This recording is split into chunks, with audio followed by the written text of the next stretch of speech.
Hi, everyone. Welcome, and thank you so much for joining me. This is Heather Lloyd Martin of SuccessWorks. Today, I wanted to answer a reader question from Twitter, and at Derek Wyatt asked, how can you tell when your web pages have too many words? And I thought this was a really good question because last week we talked about the 3 web writing tips, and we learned that it's true. Writing for the web is different.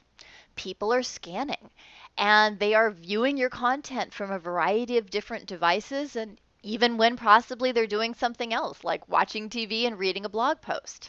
So you have to present the copy in a way that makes it really easy to read, really easy to take action.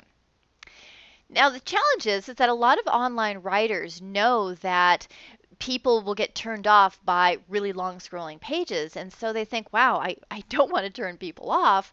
So maybe I'll go the other way and write really short copy. And that way people will be able to read it. Now, the unfortunate side effect of that, though, is what happens is the content is so short, it doesn't really do any good for the site. From an SEO perspective, there could be more room to insert the key phrases if there was more copy. And from the reader's perspective and the conversion perspective, more content will help the reader engage more in the experience, and it can help conversion rates. So it's not like you have to have super short content.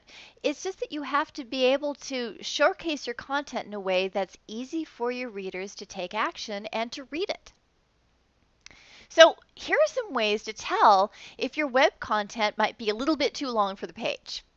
And the first way is to just look at your site and try to take a step back and evaluate how easy is it really to read your content.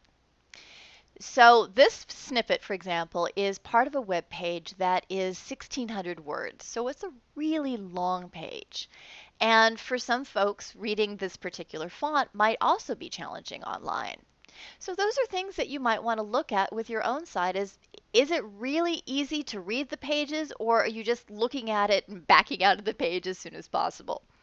And if you feel like you're a little too close to it, ask other people for feedback and ask them to check through your site and tell you what they think about it. And it might be interesting to hear their perspectives and maybe some of the suggestions they'd have.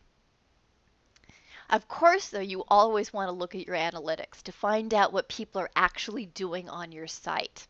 So you can check out those pages that you're afraid might be a little bit too long and find out, are people quickly bouncing out of the page as soon as they get there? Might want to check your conversion rates and find out if the conversions are good or if the conversions are on the low side, and see how people are interacting with the page. And that'll also give you an idea if there's an opportunity to start rewriting that page and see if you can improve the amount of time that people stay on it and get people to start taking more action. And the third tip is something that I wish that more sites would do because it's so powerful, and that is to start testing. No matter how good you are as a copywriter, no matter how well you know your business, until you test your copy to find out what really works, all you can make are educated guesses. So what you can start doing is test that long copy against the short copy. See which one pulls better.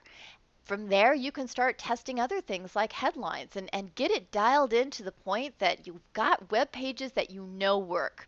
They work for the search engines and they work for your readers. So thank you very much, everyone. If you would like more SEO copywriting goodness, please visit my site at seocopywriting.com. And if you have any other questions, please feel free to send me an email or hit me up on Twitter at @HeatherLloyd. Take care, everyone, and have a great day.